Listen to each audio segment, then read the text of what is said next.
नहमदुहु व नुसल्ली अला रसूलिहिल करीम अम्मा बाद अऊज़ु बिल्लाहि मिनश शैतानिर रजीम बिस्मिल्लाहिर रहमानिर रहीम।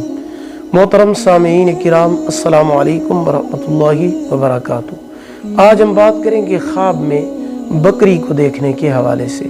इसकी मुख्तलिफ सूरतें हैं और उनकी मुख्तलिफ ताबीरें हैं। ख्वाब में बकरी को देखना मालदार बीवी मिलने या मालदार खावंद से शादी होने की अलामत है और खुशहाल होने की दलील है। ख्वाब में बकरी का बच्चा देखना बेटा पैदा होने की बिशारत और खुशखबरी है। ख्वाब में बकरी का गोश्त खाना मालो दौलत मिलने, नेमत हासिल होने, खुशी नसीब होने की दलील है।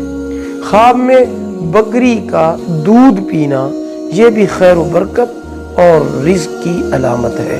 ख्वाब में बकरियां या बकरी चराना ये बुजुर्गी और सरदारी की दलील है। अगर आपको हमारी ये वीडियो पसंद आई हो लाइक करें, सदका जारिया समझकर शेयर करें। चैनल पर न्यू हैं सब्सक्राइब करें, साथ लगे हुए घंटी के निशान पर क्लिक करें ताकि हमारी नई वीडियो की अपडेट सबसे पहले आपको मिल सके। अल्लाह पाक आपके हामी व नासिर हूँ। आखिर दावाना अनिल हम्दुलिल्लाहि रब्बिल आलमीन।